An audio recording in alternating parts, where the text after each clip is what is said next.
আসসালামু আলাইকুম সবাইকে। আজকে আমাদের আলোচ্য বিষয় সাহিত্যে খেলা প্রবন্ধের গুরুত্বপূর্ণ 50টি এমসিকিউ।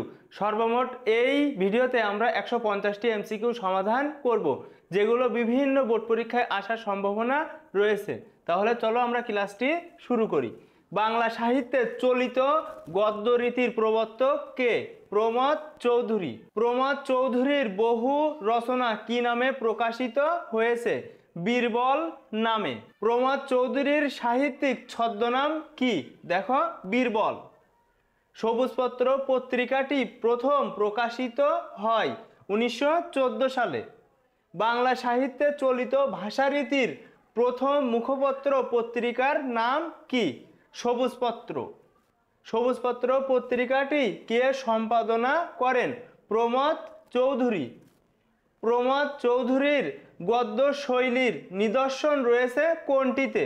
দেখো, উপরের সবগুলো গ্রন্থে, অর্থাৎ চার ইয়ারি কথা, বীরবলের হালকাতা, রাইতের কথা, সবগুলোই সঠিক উত্তর। তারপরে দেখো, বীরবলের হালকাতা গ্রন্থটির রচয়িতা প্রমথ চৌধুরী।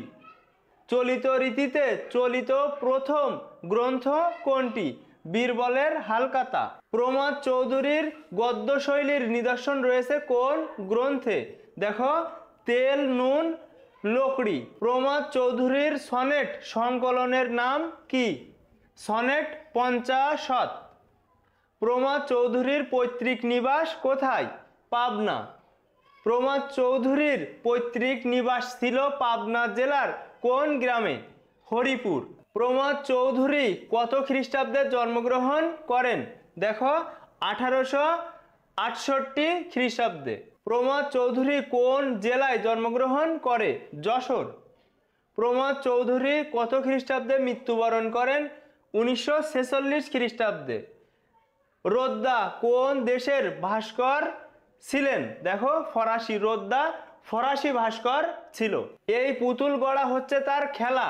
সাহিত্যে খেলা প্রবন্ধের এই উক্তিতে কার কথা বলা হচ্ছে? দেখো, রোদ্দার। সাহিত্যে খেলা প্রবন্ধে ভাস্কর রোদ্দা প্রসঙ্গ এসেছে কেন? দেখো, শিল্প মাত্রই খেলা প্রসঙ্গে। পৃথিবীর শিল্পী মাত্রই এই শিল্পের খেলা খেলে থাকেন। বাক্যটি কোন প্রবন্ধের অন্তর্গত? দেখো, সাহিত্যে খেলা।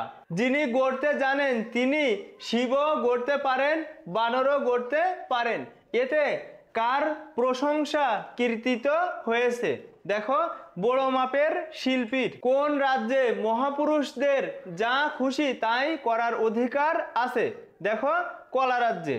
কলা রাজ্যে মহাপুরুষদের যা ইচ্ছা করার অধিকার আছে। সাহিত্যে খেলা প্রবন্ধে 10 দিক বলতে কি বোঝানো হয়েছে? দেখো, 10 দিক বলতে বোঝানো হয়েছে বিষয় নির্বাচনের প্রসঙ্গ। বিষয় নির্বাচনের প্রসঙ্গকে 10 দিক বোঝানো হয়েছে। এই জগতে কয়টি দিক আছে? এই জগতে সর্বমোট 10টি দিক আছে।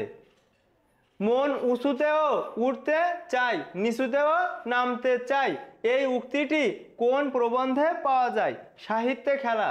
একটু উঁচুতে না চড়লে আমরা দর্শক এবং শ্রোতামণ্ডলীর নয়ন মন আকর্ষণ করতে পারি নে, উক্তিটি কার রচনার অন্তর্গত?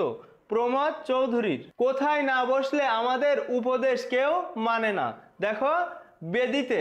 বেদিতে না বসলে আমাদের উপদেশ কেউ মানে না। কোথায় না চললে আমাদের অভিনয় কেউ দেখে না? দেখো, রঙ্গমঞ্চে।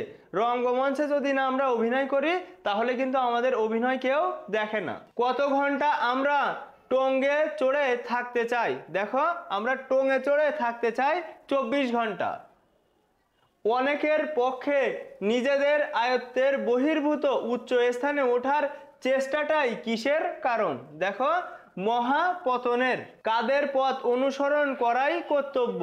আমাদের মহাজনদের পথ অনুসরণ করতে হবে। কোন রাজ্যে খেলা করবার অধিকার সকলেরই রয়েছে?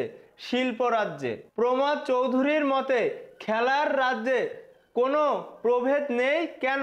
দেখো, সকলের সমান অধিকার আছে বলে। অর্থাৎ দেখো, সবাই কিন্তু সমান সুযোগ সুবিধা পাবে খেলার মধ্যে, সেজন্য কিন্তু এই প্রসঙ্গে এটা বলা হয়েছিল। প্রমথ চৌধুরীর মতে কোথায় ব্রাহ্মণ শূদ্রের কোনো প্রভেদ নেই খেলার ময়দানে। হিন্দু ধর্মের বিভিন্ন জাতির মধ্যে কোনটি উচ্চ শ্রেণীর জাতি? দেখো, ব্রাহ্মণ সবচেয়ে উচ্চ শ্রেণীর জাতি। শূদ্র শব্দটি দিয়ে কি বোঝানো হয়?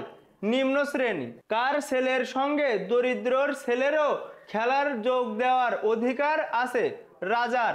কোনরূপ উচ্চ আশা নিয়ে সাহিত্য জগতে প্রবেশ করলে কোথায় পড়ে যেতে হবে? দেখো, নিম্ন শ্রেণীতে। সাহিত্যে খেলা প্রবন্ধ অনুসারে সামাজিক জীব কারা? দেখো, হাততালি প্রত্যাশী লেখকেরা সামাজিক জীব। সাহিত্যে খেলা প্রবন্ধ অনুসারে 10-এর হাততালির প্রত্যাশা রাখেন কারা?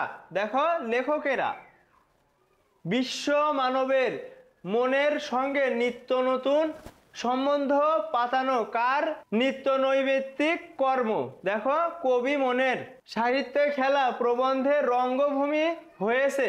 দেখো, আমোদ প্রমোদের জায়গা। সাহিত্যে খেলা প্রবন্ধে কোন মাঠের কথা উল্লেখ আছে? গড়ের মাঠের। গড়ের মাঠের কথা কিন্তু উল্লেখ আছে সাহিত্যের খেলা প্রবন্ধে। সাহিত্যে খেলা প্রবন্ধে কোন হলের কথা উল্লেখ আছে? দেখো, টাউন হল। এই টাউন হলের কিন্তু উল্লেখ আছে। আর গড়ের মাঠ। টাউন হলের বক্তৃতার উদ্দেশ্য কি? অতি মহৎ। মানুষের দেহ মনের সকল প্রকার ক্রিয়ার মধ্যে ক্রিয়া শ্রেষ্ঠ হওয়ার কারণ কোনটি?